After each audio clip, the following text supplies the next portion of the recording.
BEERUN, beer run.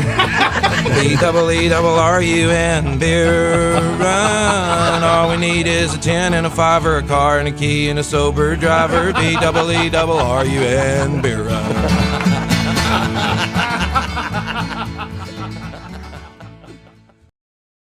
Welcome to the Beer Run, part of the BSnBEER network, the only Saints podcast with a 2-drink minimum and takes as bad as the Saints' red zone offense. That's a joke, boy. You missed it. Went right past you. You gotta keep on your toes. Put toes at it. I'm the California Cajun.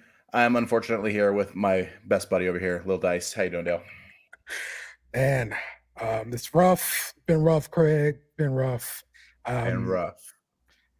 It's like peaks and valleys. You know, you high, then you low. You high, now, you low. You know. Now, some of us were not overly enthused about the Patriots game because they knew this was coming. And I want to call them smart, but also I want to hate them because they're bummers. So, you know, kind of like catch-22. You're right, but also I hate you. Right, exactly. But, you know, maybe, just maybe, to some of those people being right is more important, you know? That's terrible. That is terrible. Oh, God. Imagine rather your team loses and your third-round draft pick running back is bad just so that you can say, I told you so instead. Imagine people like that. Unreal. So some people, you know, you have to find a silver lining wherever you can, Craig. All right. My silver lining is that we're only a half game back. That's my silver lining. Oh, and also that we play in the NFC South and everybody else is terrible too. So I mean, the Bucs got a winning record. They got that juggernaut of Baker Mayfield over there. There you go. Okay, well, you know how we do on the beer run. We got 4 downs. We're going to be talking some beer. We're going to be talking about the Saints and Texans. We're going to relive that thing. And then for 3rd down, we'll go behind enemy lines, talk to some Jaguars fans. And then 4th down, we'll break down the game, give out predictions, and tell you what's going to happen. So referees, get out there, spot the ball. Let's get this thing going. First down, Saints. All right, Craig, what you drinking, bro? Sorry, I'm a Saints fan, so I'm really confused at what a first down is. I got a little thrown off by that. So I've been trying to keep it to local stuff, and then threw that out the window this week. I have something from Mammoth, California. This is from Mammoth Lakes Brewing Company. It is a pale ale called the Yosemite Pale Ale. For anybody who knows, me and my family, we love Yosemite. Go all the time. It's one of those nature's wonderland kind of places. We love it. And the beer, I haven't actually tried. We're going to try it all together right now. So first step, how's it sound? It sounds like a beer, so let's go do this together, guys. We're going a little adventure. We're going a little trip. We're going to go down a little road, and we're going to do it together because at times like this, you need friends. Yeah, we're better together. Oh, that's damn good. That's a damn good pale ale. I don't want friends anymore. I don't want to share this. Go get out of here. I ain't sharing. That is a good pale ale, man. It is hoppy, but it's not IPA beat you over the head hoppy. It's pretty low ABVs. It's only 5.5, so it's probably something you could drink while hiking, which is the next thing I'm going to have to do with that thing. Yeah, there you go. I'm doing good, man. It's good. It's good beer. I'm going to kick it over to you, and you're going to tell me some kind of fruit thing, or you're going to be like, oh, I didn't get beer, so I have watermelon juice and tequila or some random combination of bullshit. So what are you drinking over there, buddy? Come on, Craig. I went to the liquor store, man. I got that 6-pack. We still got Oktoberfest. It's still Oktoberfest. Lost 40 Brewing. You know, it's good stuff. So we're rolling with it again. There we go. And it's the beer run. So yeah, I'm drinking beer today, Craig. How about that? See, the problem that I have, like logically, like the way my brain works, is you got a 6-pack last show and you still drinking it. Like my brain doesn't know how to process 6 beers, making it a week. I have a variety. I don't know how to manage that. I have a variety of drinks here, Craig. It's not just one thing I'm drinking. You know, and then, you know, one thing you can't forget about this network is BSnBEER Media is sponsored by Purple Valley Farms Marijuana. We got that good.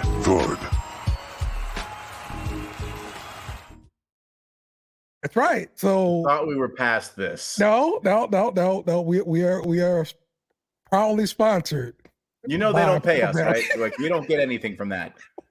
That's just you pissing me off every week. Unbelievable. So yeah, beer goes on top of the Purple Valley, okay, and then everything is you're good. You're good. That's all you need.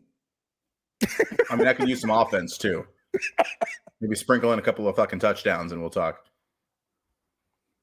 Second down. We must talk about the game. The Saints fall to the Texans 20-13. Give me your overall thoughts, sir. Overall thought is insult to injury, man. We should have won that game 9 different times. Again, we held them to 20 points. I think we shut them out in the second half. No, something like that. 3 points. Or shut them down at least in the second half. The offense is not good enough. It's moving the ball between the 20s, and that's not how you win games. We're missing kicks.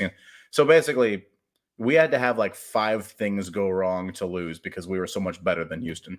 So what we needed to do was we needed to fumble our interception. The first interception he's thrown all year. We need to fumble that away. We need to miss both of our kicks. We have to not score a single touchdown in the red zone the entire game. And we need to not force any other turnovers the rest of the game. If all of that happens, then yeah, sure, we'll lose. And then all of that happened and we lost. And we lost. Don't talk. Insult to injury is literal because we have 14 guys on the injury report today. 14 guys. We're back to like last year's numbers, just being decimated. It's how we play football, correct? This is what we do. And our reward for not only losing on the road, but losing on the road and getting everyone hurt is playing on Thursday night, the stupidest spectacle in all of professional sports. Hey, you know this game that's so violent and dangerous that you need an entire week to recover from it? Fuck that. We're gonna have you playing on Thursday, okay? Because money and stuff. That's right. Not Friday. Oh, we don't want to interrupt with all the people watching high school football. Yeah. Not Saturday when you guys are watching college on Saturday. Right. We're going to move it all the way up to Thursday so that you have nothing else to do and you're going to watch. That's right, baby. You're going to watch. And we do. And fuck these people. That's it. Who knows how many injuries we're going to have on Thursday? We're already all decimated. You're going to add 10 more people to that list. It's the worst thing in sports. It's the stupidest thing. It is, especially for the road team. You know, you're having to travel on that short week. You really can't practice all week. You're getting every practice report for the injury report. You're getting injury estimations.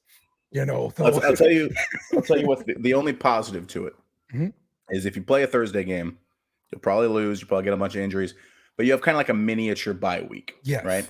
Yes. And for us, that's great. Because after we don't score a single offensive touchdown this week, you'll have 10 days to fire Pete Carmichael and get Ronald Curry or whoever calling the offense. We'll have plenty of time to get John Gruden in the building and figure some shit out. We'll have over a week. It's plenty of time to start have someone else call plays. It's fine. It's perfect. So for us, it kind of works out because after the embarrassment we're going to put on the field on Thursday, people will say, oh, the O-line's banged up, so it's not really Pete's fault. Fire him, execute him, beat him in the street. I don't care. I'm done watching that offense.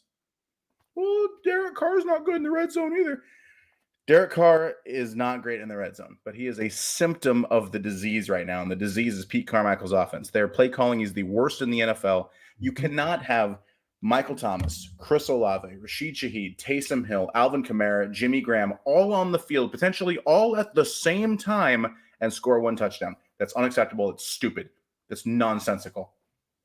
Yeah. We really need more answers, and I think we are going to see a lot of different things after this game because we got that time to make those adjustments. Now, if people are going to get fired or not, I don't know, but I think there's definitely going to be some shuffling around coaches, shuffling around of the personnel on the team as well. We did hear DA talk about, moving some guys out. Maybe we're asking too much of certain people, and maybe we're asking too much of an offensive coordinator to call plays. That's what they're saying. Oh, hey, we're asking too much of the offensive coordinator to coordinate the offense. Get fucked. But this will give them the opportunity to make those tweaks if they decide that's what they need to do. And honestly, right now, look, DA is really going to be coaching for his job. So whatever changes he deems he needs to make, let's go ahead and make them, because you got your own rope, hang yourself with. And that's what's so frustrating is Dennis Allen has to know, with his career resume and the talent on this team, he has to know that if he doesn't make the playoffs, if he doesn't have a good team, he's gone, and he'll never get another head coaching job. This is it. This is his chance. And he didn't get a new OC in the offseason. He didn't make a change when we stopped scoring points this year. He's sticking by his guys. Well, we just got to play better. Yeah, man. Players tend to play better for good coaches, and you don't have any right now. Mm-hmm. And that's on you. You're the head coach. Mm-hmm. I know you're a defensive guy. You're still the boss of the OC. Yeah. So if he's messing up and he doesn't have the fear of God that he's not going to be, that his key's not going to work on Monday, then it's still your job. It's still your problem that your subordinates are not doing their job. Yeah, that's a good point there, Craig. I wanted to ask about is, do you think there's a lack of fear for not executing on the field from the players? Fear like they're going to lose their job, they're going to have to go sit down, because that's a big thing in college. I see that all the time. Brian Kelly, like, yo, take that guy out. Get him out. And I think that's a problem on teams with good depth. But yeah. I think the Chris Olaves of the world, not that I'm saying him in particular, but I'm saying him in particular, they're not worried about losing their job. They're too talented. And they know that the people behind them are. Who's still on the roster at wide receiver? Traquan Smith gone. Do we still have Traquan's gone. Kirkwood, we still got him. Still got Kirkwood. He plays some snaps. And I don't even remember that he's on the team because he's such a non-factor. But we got to keep him because we need a roster spot, right? So there's no fear for a guy like. And I'm not even gonna say Michael Thomas, because he's clearly given his heart and soul on that field for nothing, apparently, because we don't matter. But Olave looks like he's lackadaisical at times. Shaheed is not on the same page as the quarterback, which is expected. He's a kick returner from whatever. I don't even remember what college he went to. He's supposed to have these growing pains, but a guy like Olave is not. Some growing pains, yeah. But listen, you had the whole offseason to work with him. Like, yeah.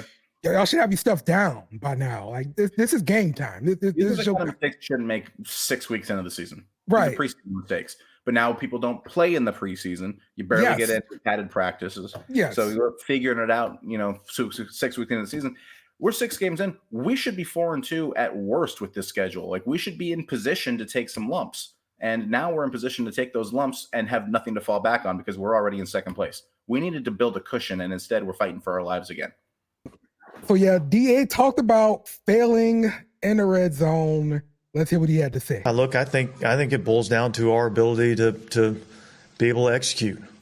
And by execution, I mean, like, if we're getting to a certain check or getting to a certain play, making sure everybody understands exactly what they're all supposed to be doing so that we can go out and actually perform that job the proper way on the field. And that's a combination, of we've got to do a better job of coaching it, and we've got to do a better job of playing it. It sounds like your issue this week than normally. It seemed like there was just that's kind of been a little bit of our issue. I do feel like we've been able to move the ball effectively at times this season, and yet whether it be by a penalty, a negative yardage play. We don't run a proper route. There's something that happens that keeps us from being able to score touchdowns down there, and that has to be cleaned up. It has to be better. Shut up, Dennis Allen. Of course it has to get cleaned up. How did it take you so long to say, yeah, we didn't play very well? Just dragging every second out to say, well, some guys didn't do their job right. Yeah, we know. We watched, jackass. It's just it's this maddening level of, like, he's taking responsibility. Look. The thing about Dennis Allen is he's a great defensive coach. I guess he's a good leader. Guys play hard for him. But, like, No, he didn't say anything right there. That was just talking with no meaning. There was nothing behind it. You're not explaining anything. You're not offering any solutions. You're saying, well, we did some stuff wrong and we'll do better. You know why you do stuff wrong? You do stuff wrong because you got bad coaching. All right. So you're over here as the head coach of an NFL team with a shit ton of talent, and you're 3-3. And you're 3-3, and that's the best record you've ever had after 6 weeks, Dennis Allen. You might think this is okay, but I assure you it isn't. With this defense and the players on this offense, you should not be 3-3. You should be a juggernaut. You should be a damn good team, and you're not. You should be in the conversation with Philadelphia and San Francisco, and you're not, because the offense cannot figure it out. Oh, we're moving the ball pretty well. Great. When the game's over, I hope they compare total yards instead of the score, because the score is the one they keep comparing, and that's why we keep losing. So maybe we just got to change the rules. Maybe we'll compare passing yards and not the actual score, and then we'll feel much better about ourselves. Shut up, Dennis Allen. Yeah, we were all 3 in the red zone, but penalties, 7 of 83. That was even a thing versus the Patriots. A bunch of penalties. It was a thing for the teams that he coached in Oakland too. Oakland, Las Vegas, where the fuck he was. It's a Dennis Allen thing. You play hard, you play aggressive, and you commit a shit ton of penalties. And we're the Saints. We're not going to get any of those borderline calls. If it's close, we're getting the flag.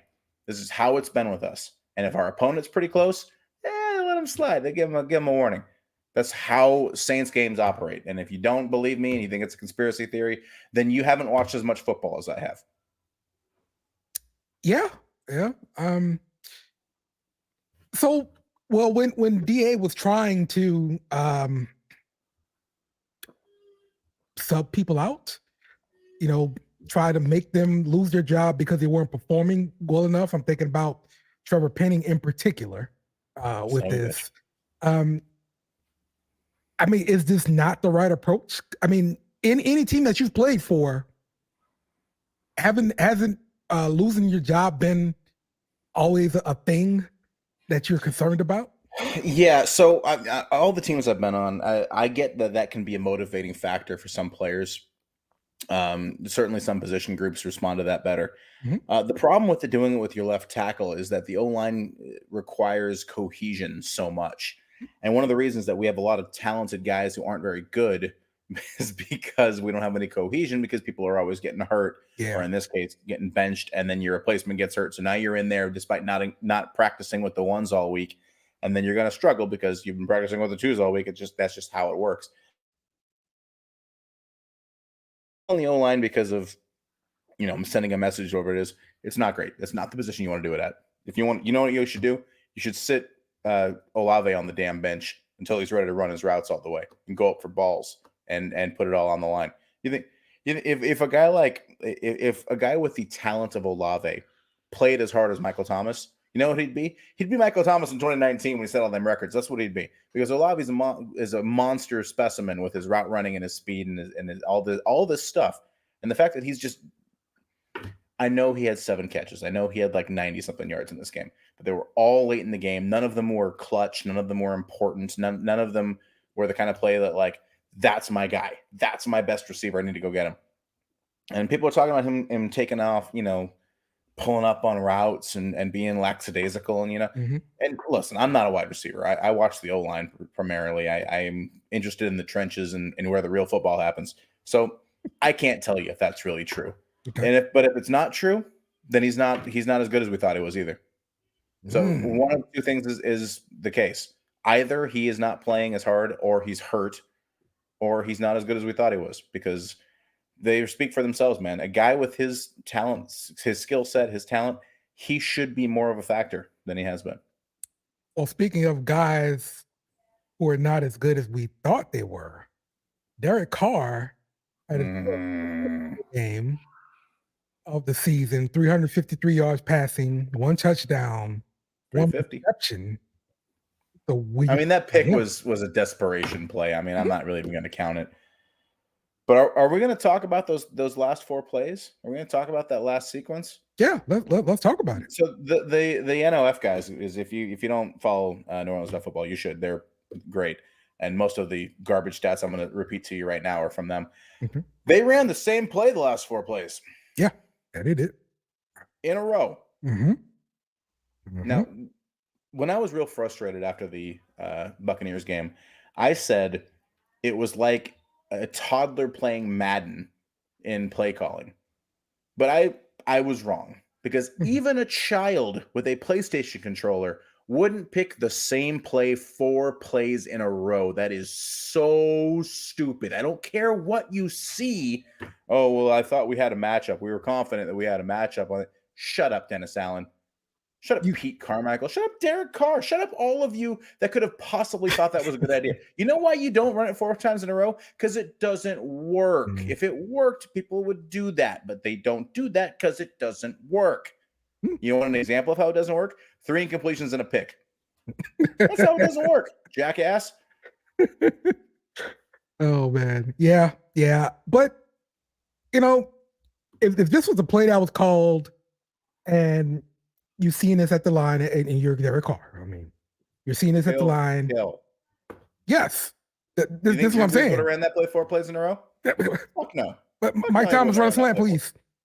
He would have pulled somebody over. He would have pulled Michael Thomas by his fucking shoulder pads and he said, "Hey, you're gonna fucking drag across, and we're gonna get 7 of these yards so that we can have a manageable 3rd or 4th down." Yes. You know that didn't happen because Derek Carr is not in control of this offense. That's bull. That's bull. You're paying him too much damn money to not have control over the offense. What the hell? But that's on the coaching. Dude, he's the 13th highest paid quarterback.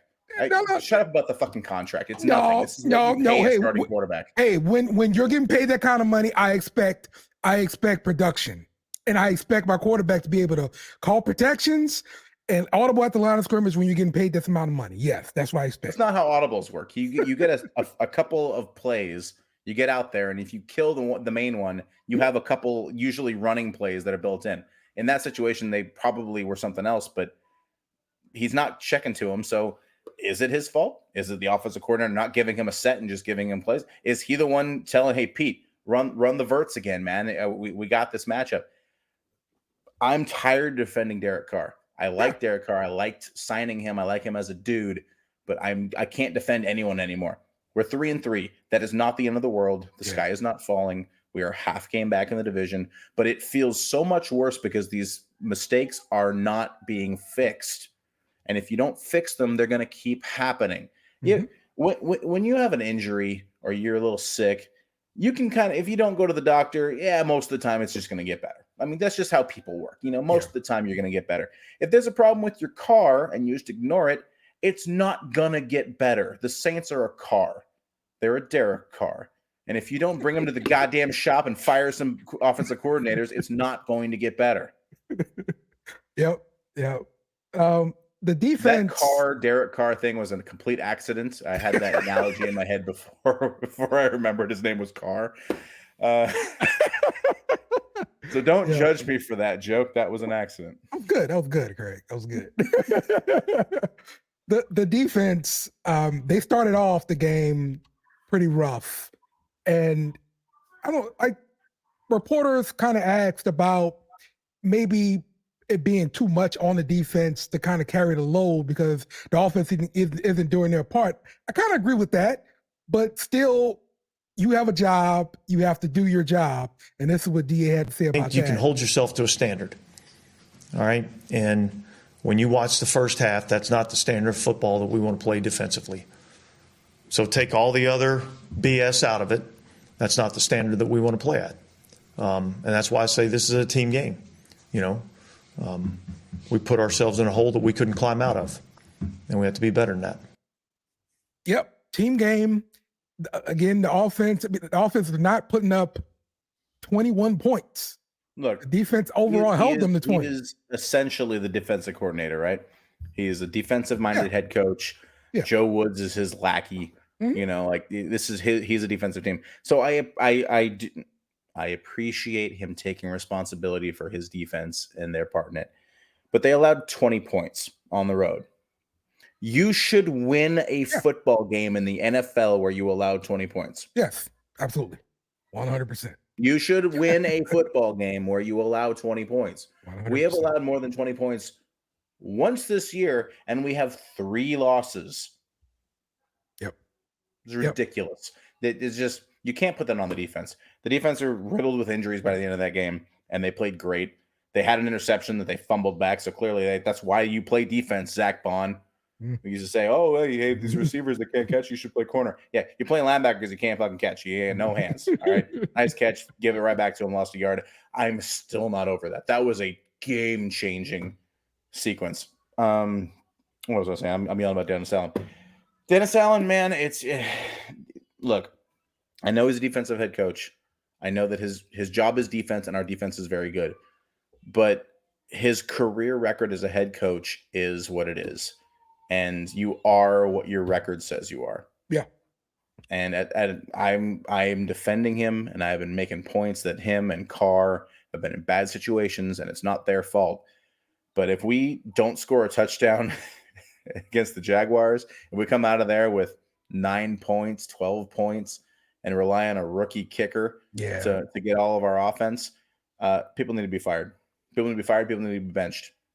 I don't care how many years you're paying Carr for. This is all monopoly money. None of it matters. If he can't get the job done, try Jameis. Try the kid from Fresno. I don't care. You have to make changes. This roster is too good to let it slip away and fire your coaches and rebuild. This will be, if we end up not making the playoffs and not being a good team with this roster, then it's going to be one of the biggest letdowns in Saints history, because this is a good team on paper. And the fact that we can't put it together is frustrating as hell. Maybe that's our problem as Saints fans. We're looking at stuff on paper and we're sticking to what we thought instead of evolving. Because, at the end of the day, you are what your record says you are. And our offense has not been good, yet we still continue to think they have the potential to be good because these are good players and we have good pieces and all this stuff. But maybe they aren't as good as we thought. But we've seen flashes. We've seen flashes already. Kamara is clearly a good player still. Mm-hmm. He still has burst. He's still a dynamic player. He looks good. Michael Thomas has still been really good. He's been consistently our best receiver. He's clearly still getting open, making the catch. He has 40-something targets without a drop this season. We've seen what Olave can do. We've seen what Shaheed can do. Jimmy Graham is 1,000,000 years old, but every Saints fan out here knows exactly what he's capable of, and he has a few catches and a touchdown this year. We've seen glimpses and flashes, and the fact that it's just flashes and it's not consistent, that's what's so frustrating. And we can't just blame it on the O-line every day. I know we want to blame the fat guys every single time because you guys are all jackasses who do not understand how hard it is to play offensive line. But you can't blame it all on them because they played well a few weeks and we didn't win some of those weeks we still put up points on offense. Yes, I agree. I agree. So, but it speaks to who the team is right now. They are consistently inconsistent. They're consistently inconsistent. Well said, friend. Well said. Very eloquent of you.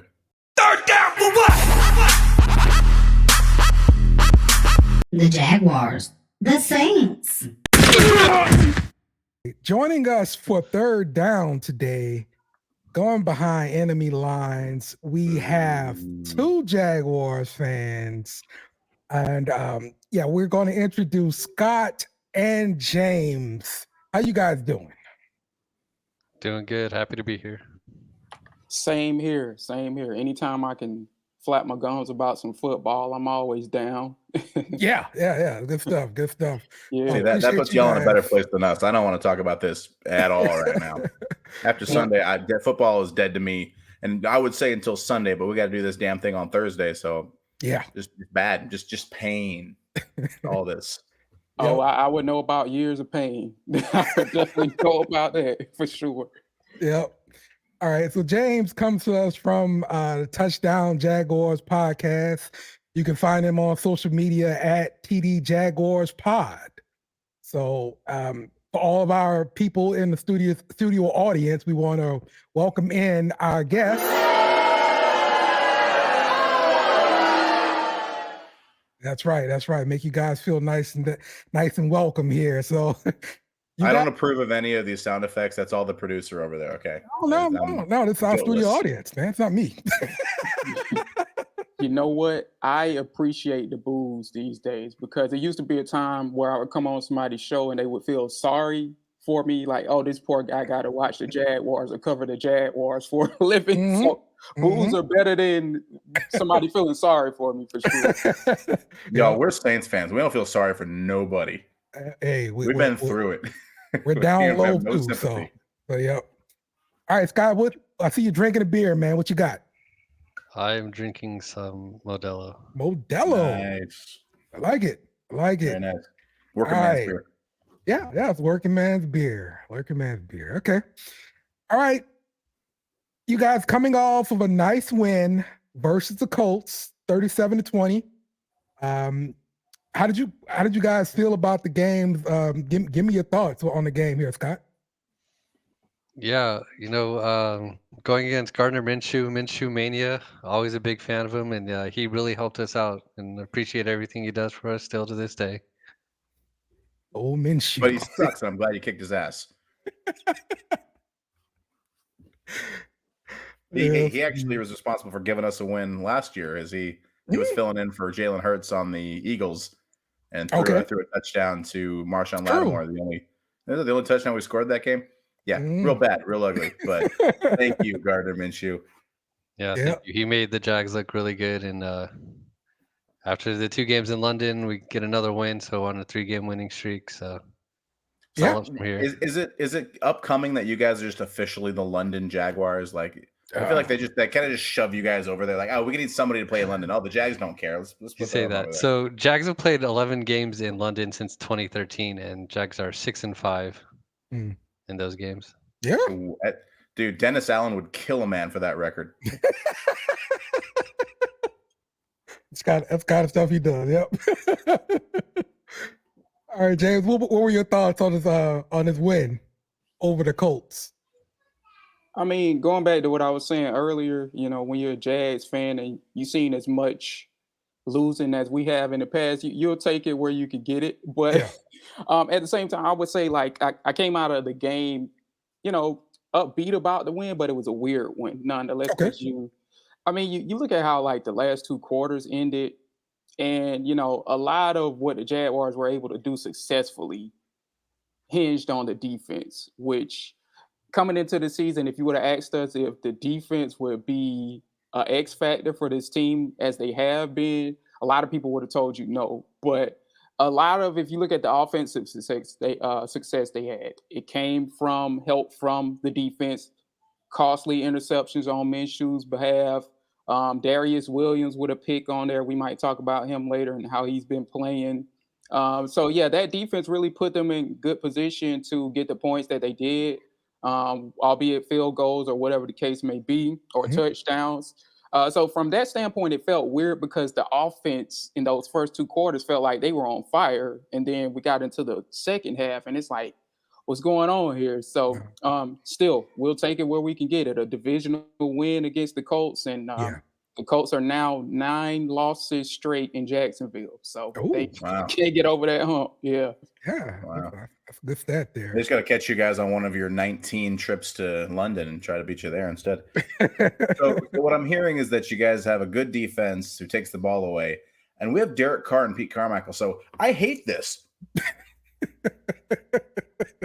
I would say a opportunistic defense. Okay. And a very good defense against the run. So when you factor those 2 things into there, that helps them tremendously. And they've been an X factor for this team. Like, we all came, and Scott can speak on this, from his perspective, but we came into this season concerned about not having enough at rush position.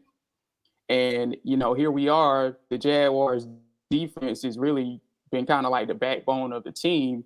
And I think one thing that has also helped them in terms of, kind of camouflage that issue of not having a pass rush, Mike Caldwell, I saw a stat today, Mike Caldwell blitzing at a 5% higher rate than he has in the past, which makes sense because he's from the Todd Bowles tree, which Todd Bowles was his, his boss basically in Tampa Bay.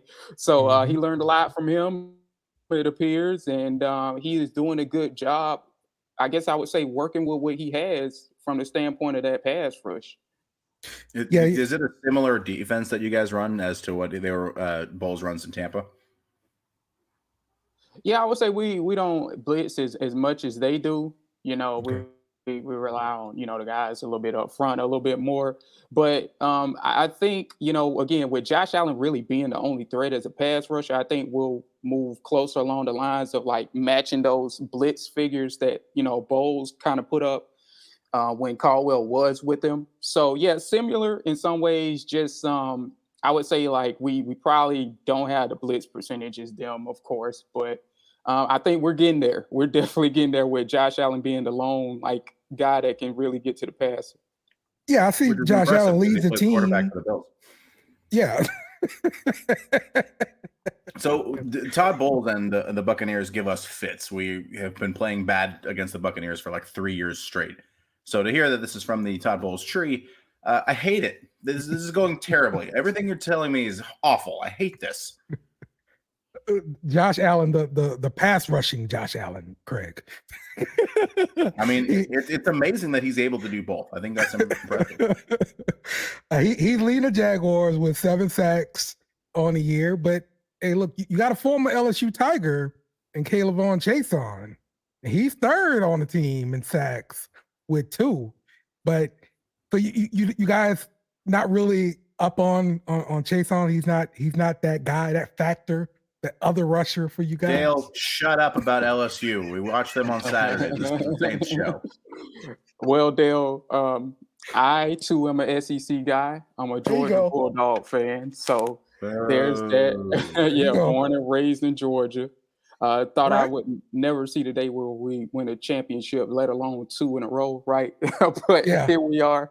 But yeah, in terms of Chason, oh man, you know, when I share this on Twitter, a lot of people that do check this out are probably just gonna like laugh when you mention Chason, and it's no disrespect to the guy, but he has been a guy that the fan base is not really high on. It hasn't worked out. Yeah, it hasn't worked out from the pass rush perspective.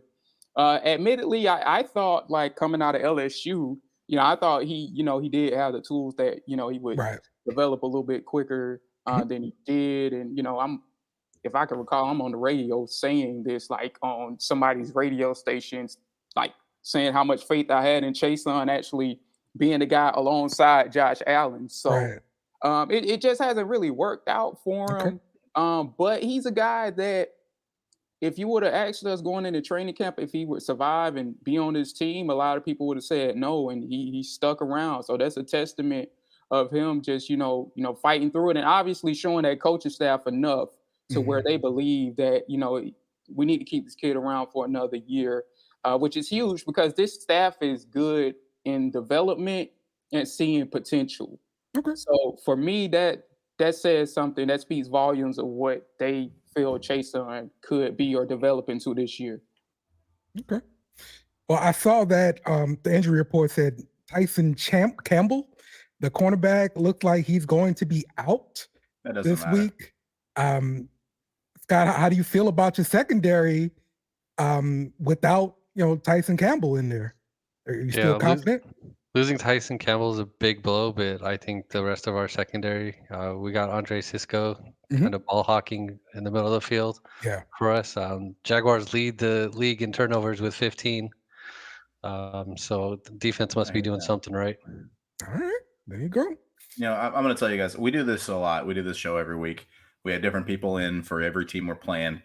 And usually the people are like, oh, you know, we've been struggling this, and that, and here's why. And by the end of it, I think, oh, okay, well, the Saints had a shot. This is okay. You know, these guys seem upset about it. Everything you guys have said have made me hate this whole. I don't want to watch. I'm seeing a disaster. I see a train moving in slow motion at a car on the tracks, and I don't want to have to watch what's about to happen. All of this sounds terrible. Factor in that your boy Lawrence is absolutely going to play. Yeah, ignore all of the injury reports because we're the Saints, and nothing makes you healthier than playing the Saints. And not even to speak about how bad we are and how we should be firing all of our coordinators, and we can't do that because it's a short week. Damn. I think you're beating yourself up too much because did you lose to Houston? We Right. did. We lost to Houston. Yeah, We blew a 17-0 lead in Green Bay. We're sorry about that, y'all. I don't know. I just think CJ Stroud's like legit and the real deal. And we picked him off with his first Yeah. interception of the season, and we fumbled the pick. Get right We back picked to him him. off, and we fumbled it right back. They lost 1 yard. Yeah, get right back And to then him. they scored a touchdown on that drive. They scored a touchdown on the drive they threw a pick on. That's how bad we are right now. Well, It happened. fellas, what I will say is, and again, maybe Scott can speak on this too. I think we all, including Saints fans and Jags fans, underestimated the Texans a little bit. Mhm. They are, I should have known because D'Amico Ryans Good coach, yeah. is a good I love coach. Ryan's. Yeah. I like him a lot, actually. Right. Yep. And I feel silly for doubting his ability. Mhm. I do think he's going to be there for a long time. And funny story about them. I know this is about, obviously the Jags and the Saints, but funny story about the Texans is me and my buddy, my co-host Phil, we went to the draft as media members, and we were, in the media room watching the Texans do what they did in the first round. And when we saw them get Will Anderson and then trade up for Stroud, because I was already on record for saying I think Stroud is the best quarterback of that group that was available. We said that on this show, too. There you go. And soon as they traded up for Stroud, me and Phil looked at each other like this and just shook our head. It was like, oh, man, they might get better quicker than we thought. And just a master plan on their part. For a Texas organization that's kind of been known to be a laughing stock. But really. Credit where credit is due. You're right. And what's impressive about what they built is that their offense is gonna grow because Stroud is gonna grow and progress. But Ryans is a defensive coach, defensive player, so that defense is going to get good. Like I don't know how quickly it's going to happen, but they're going to put resources into it. They're going to put focus on it. That's going to be a solid team. Probably sucks for you guys because you got to play them twice a year. But I mean, you're right. People wrote them off as being a bad team from the get go, and they're actually the upstarts. And Carolina sucks flat out. And we kind of preseason kind of flipped those two. We thought Carolina might be good, and nope. Yep, that's right. All right, so go ahead. Yeah, the Texans, CJ Stroud 1 overall and Will Anderson at 3. They got their leaders for both sides of the ball in the same draft. So they're set for the future. Yeah, that's a good point there. Yeah, that's how you do it. Take care of the premium positions first. Yeah. Take care of that first, and then worry about the rest later. And that's. Maybe draft some O-line too while you're at it. There you go. Well, left tackle, premium position too, right? So yeah. So let's talk about your offense. And I just kind of looked at some of the stats, and for what I can see, it seems like Trevor Lawrence likes to spread the ball around. His favorite receiver is the guy that's open. And I'm just looking at the top 4 receivers. They all average right around 30 catches. Do you notice the same thing when he's distributing the ball there, Scott? Yeah, I don't really think he has a favorite. He likes giving everyone their chances. I know when we got Calvin Ridley, everyone said they would be a dynamic duo. But he hasn't really gone off. But every time there's a important first down they need to get, he throws it to him and he makes the play. We also got Evan Ingram at tight end. Yeah, he's come up with some ridiculous plays this season. Yeah, like a one-hand catch this last game was crazy. Yeah, that happens at least like once a game. This is going to sound like it's just a nothing thing, but this is also another horrible thing. If you have one great wide receiver, we put Lattimore on him and he doesn't exist anymore. But if he spreads the ball to everybody, now Lattimore is just a guy out there. Yeah. Everything you guys are saying is bumming me out. Yeah, for real, man. The other part that makes the offense go, Travis Etienne. The last few games, he's put up like 267 all-purpose yards, 4 touchdowns. He's been looking good this season. But have you noticed that's been like the focus of your offense there, James? No, I wouldn't say he's the focus. So why Travis Etienne stands out is because he makes the most of whatever opportunities you give him. So Okay. he could very well like not even get that many, receptions or carries, but he's so explosive. The ones that he get, they like 20 yards a pop or whatever the case may be. So, that being said, like he really is, in terms of when you look at the offensive side of the ball, he's really what's kept them going, because he's made the most of his opportunities and he's real explosive. Would you rather have another running back when you look in terms of looking at the last 2 to 3 weeks of football? Would you rather have another running back that can do what he does? And another thing, what makes him very opportunistic is the run after the catch or ability, or yards after contact ability. Because Calvin really talked about this too. Like they asked, like, what makes him so hard to bring down, and it's his legs, man. Like just looking at the kid in training camp. Okay. He's a guy that doesn't go down easy. And if you're not tackling well, and this is a testament to how good he is, if you're not tackling well, it's gonna be a long day. Especially he's one of those guys who will wear on you come third quarter, fourth quarter. That's when he starts going off type of thing. Because if you look at the Jags offensive line, they were probably average at best, maybe even some people will say worse. After, when you get into that third and fourth quarter and his legs are still pretty fresh, that spells, disaster for a lot of defense. And that's how he's made his money this year. All that with Demario Davis probably not playing. Awesome. I saw that on the injury report. And I was like, oh wow. Like Demario Davis is a guy. The last time we played the Saints, if I can recall, he was a thorn in their foot for real.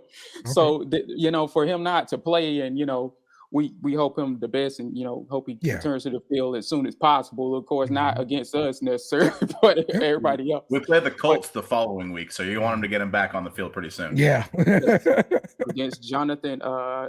Against for sure. Because that as he gets more snaps as well, that's when he's gonna get going. He's it's the ETN effect too. So hopefully you'll get like Davis back for that game. I don't want to brush over it yet. Calvin Ridley, fantastic footwork, very good wide receiver. It was bull crap that he had to sit out and was suspended the way that he was. Saints fans, who are also LSU fans, have hated him for so long that we are relishing an opportunity to hate him once again. Yeah, I love that opportunity to hate an Alabama player. So, and then he was a Falcon. He went from Bama to the Falcons. God, yes. Bless him. Absolutely. You say he shouldn't have gotten in trouble. I agree with you, but I think if he didn't get in trouble, he'd still be with the Falcons, and we wouldn't have been able to get him. Good point. Good point. So, good Might job, see the Goodell. silver lining in that. Sorry, I could hear Saints fans outside with pitchforks after I complimented Goodell, so I gotta have to still hate him. Yep, that's right. All right, cool. All right, well let's get some game predictions from you guys. Scott, let's start off with you. Oh man, I'd like to think it'd be a high-scoring game. Just offense on both sides of the ball is talented. I'm still worried about Trevor Lawrence, the injury he's dealing with right now. Probably affect his mobility more than anything, and they like to do a lot of play action stuff like that. I just think maybe like 28-21 Jags. All right. There is no way in heaven or on earth we're going to score 3 touchdowns in this game.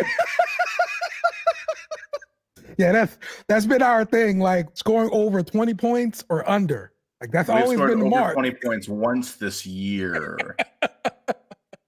Yeah. So if we lose 20 whatever to 21, that means that we ran some kicks back or y'all fumbled in the end zone. That's it. The only way. All right, James, what's your prediction?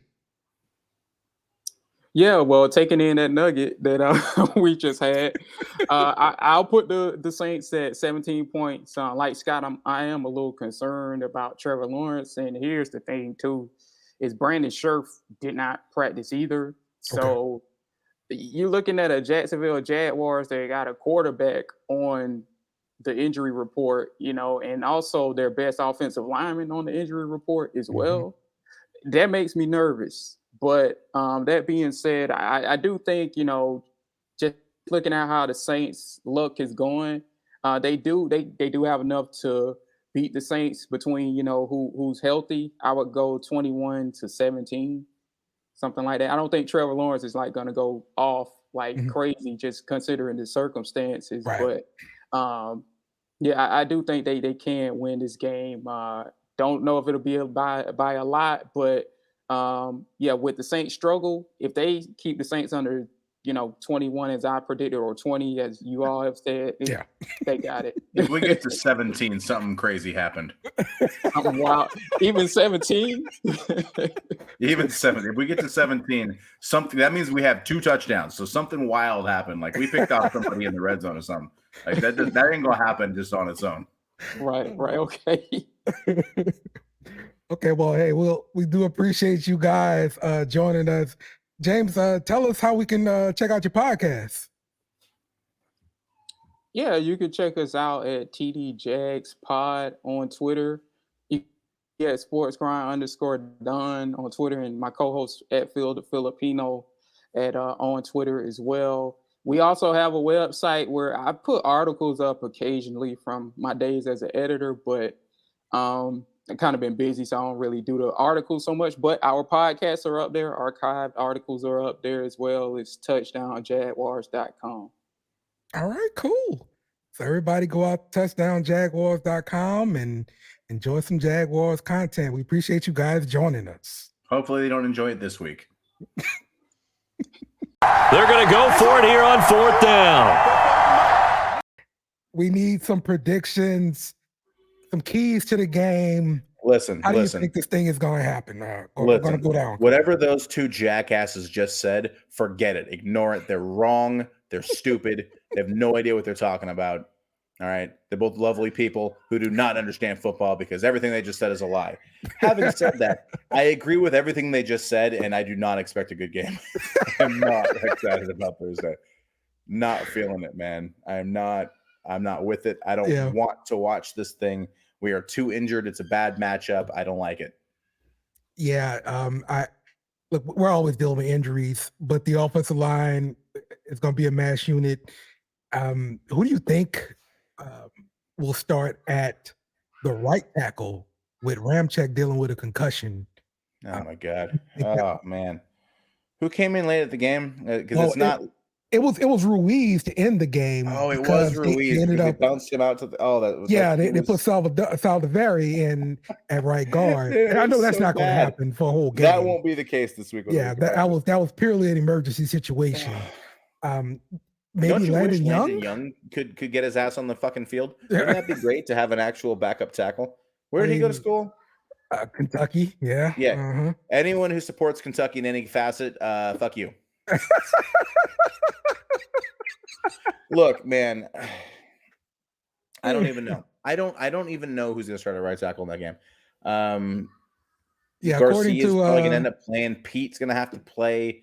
It's going to be a mash unit on the O-line. It's going to be bad, and we're facing a really good pass rushing team who it takes the ball away a lot. It is a shit matchup for us on a short week because Thursday Night Football is stupid.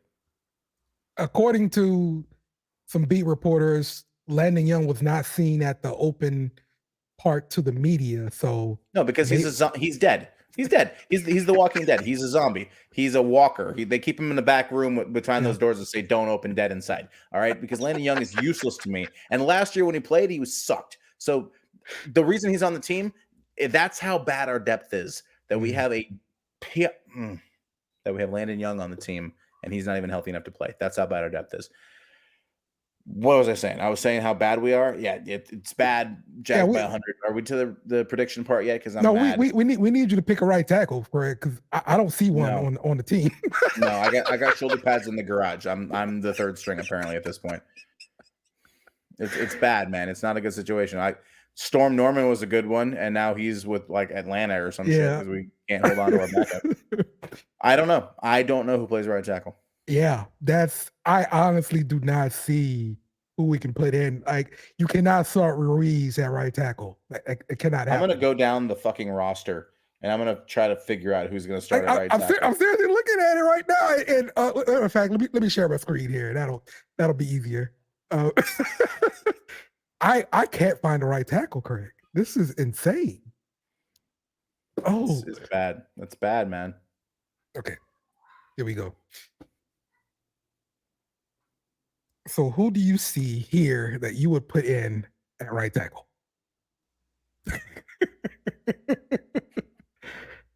if you're talking about, it can't be Saldiveri. Depending on play left. There's literally no one on the depth chart right there in front of you. You're probably going to start Pete at left guard. So Matt Garcia is going to be your backup again. Garcia's an interior guy. He's not playing outside. So you have to find somebody on the practice. What's the practice squad look like? There's got to be a practice squad elevation because that's the only thing that I can think of. Okay. So Mark Evans on the practice squad. It's going to be Evans. Mark Evans is going to be our right tackle this week. Cameron Irving, the other guy. Yeah, I don't hate Evans, man. I wish it was Ramczyk. Dude, Ramczyk has played so bad this year that I don't know why I keep talking about it. I don't know why I keep talking like he's some great thing. Yeah, his good years are behind him. His knee situation is concerning. So yeah.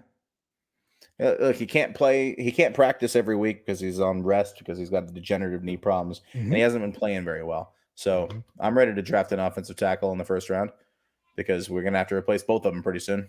It's going to happen now. Yeah. With the results we're getting from Penning and Ramczyk being on a decline, I don't see any way around it.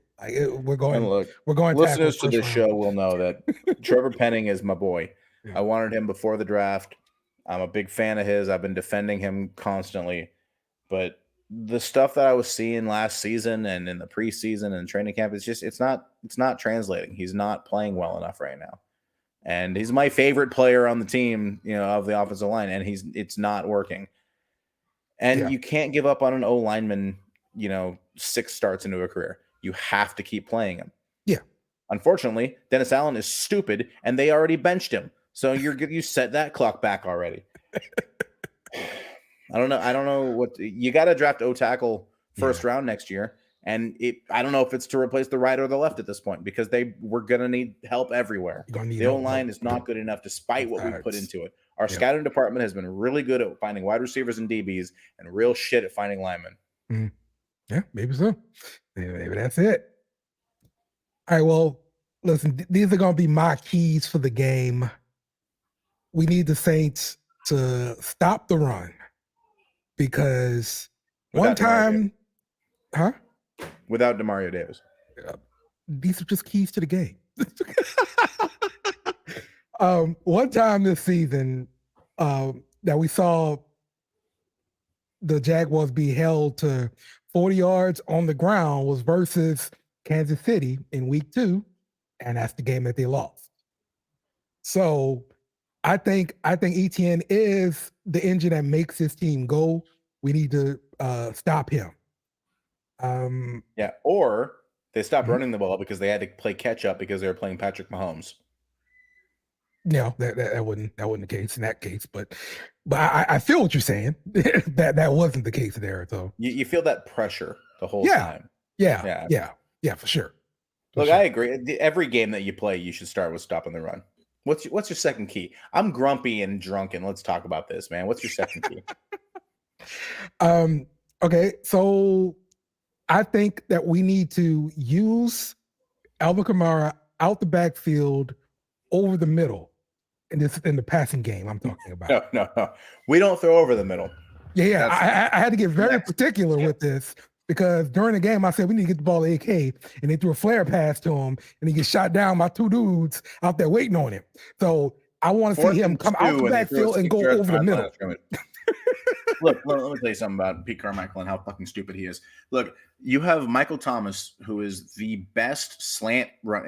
I know slant boy is an offensive term. Whatever, shut up. He's the best slant running receiver in NFL history. That's what we need. Like maybe ever, right? Yes. Like he was so good at getting open short for a first down when you needed it. No one was better than that. Mm-hmm. No one. I'm serious. No one was better than that, and we don't run it because it's in the middle of the field, and Pete Carmichael won't throw that. Alvin Kamara, choice route. He sneaks through the line, and he has a this way, that way. He's unguardable. That's what I'm saying. Linebacker on the planet is going to stick with him when he makes that choice route. Yes. And we don't run it anymore.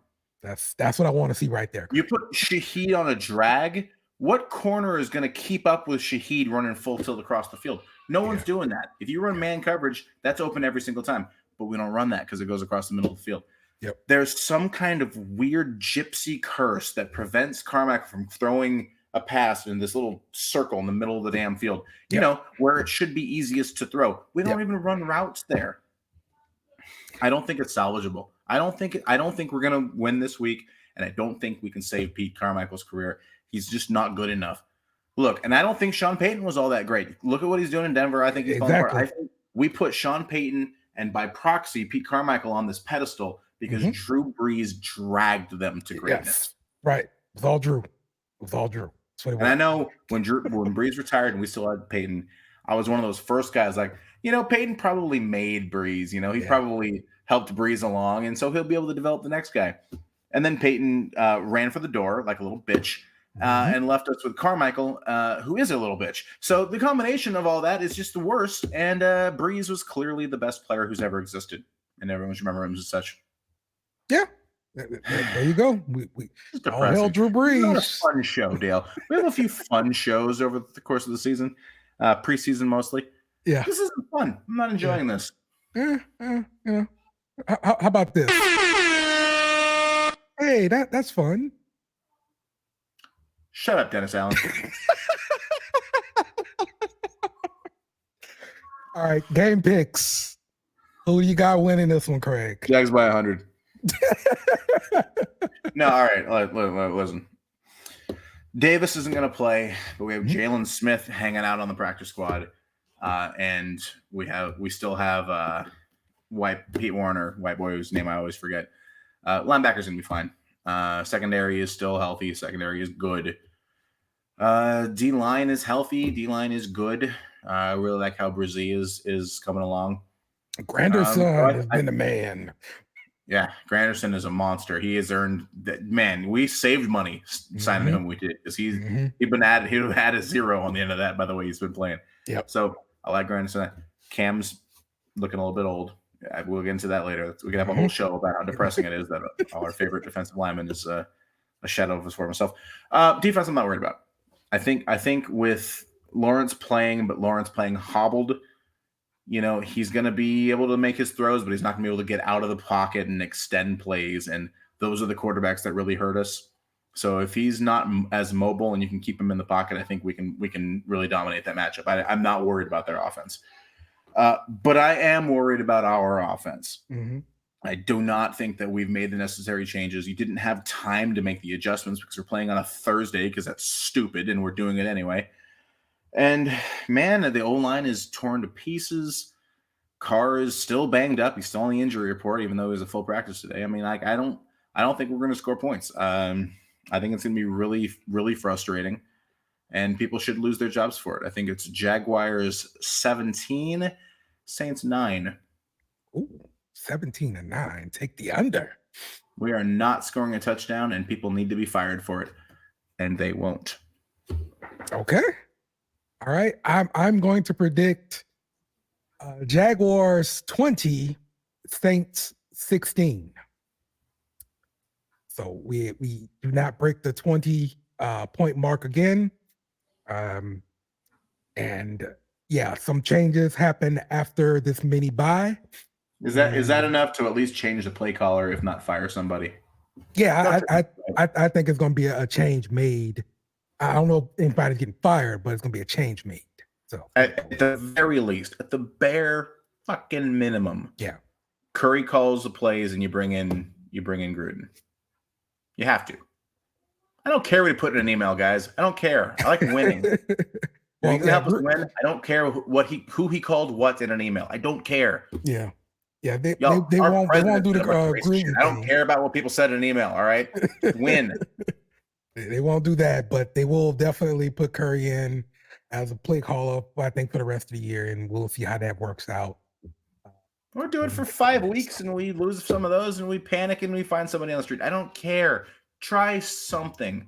the whole we need to get better and I like what we're doing and we just need to be better at it. It's not good enough. That's not good enough to save Dennis Allen's job. If he wants to have a paycheck next offseason, he needs to do something. And that something is winning football games. So if you're Gail Benson, what are you doing if the Saints don't win the division this year? Man, I think Gail's a sweetheart, man. I think her and Mickey, they have a good relationship with Dennis Allen. I think unless it's disastrous, he's going to hang around, and that's why I want it to get fixed. Cause I don't think, look, if we don't make the playoffs, people need to get fired. We need to cut some of our high paid free agents and we need to actually rebuild. I don't want to do that because it doesn't always work. Sometimes you do a full rebuild and you look like the Panthers who missed on their quarterback and are going to suck for the next 5 years because of it. Like, not every rebuild works. So I don't want to do that. I want to keep the core.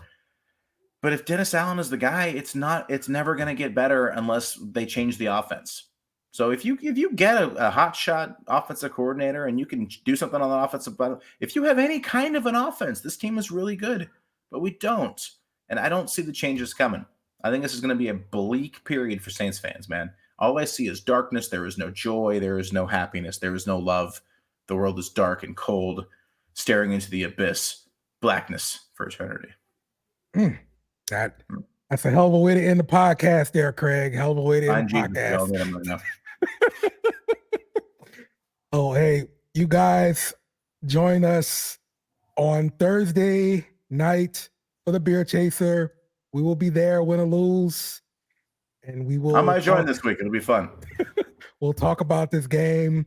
Hopefully, we're talking about a win. My God, imagine our negativity, and we go in there and we drop 40 and we blow them out. Wouldn't that be amazing? We get drunk. We're gonna how terrible that would be? Because if we did that, then Pete Carmichael's job would be safe. Yeah. Hey, it's a win-win for me right now. If the Saints win, then the Saints win. Cool, awesome. And if the Saints lose, then fire people. There it is. There it is, man. All right, so that's gonna wrap it up for us here on the Beer Run. Look, we know you guys have a choice in podcasts and YouTube shows. We're on YouTube now to kill an hour of your life, and we're amazed you chose us. That's a terrible decision. For myself, the California Cajun, for the whole BSnBEER network, for Dave's Loud Ass Truck and the Godfather Tomas. This is Little Dice. I'm the California Cajun. Have a beer. It's on us. Who that? Remember to follow us on social media at BSnBEER Media. Also, smash the like button on YouTube and share with friends.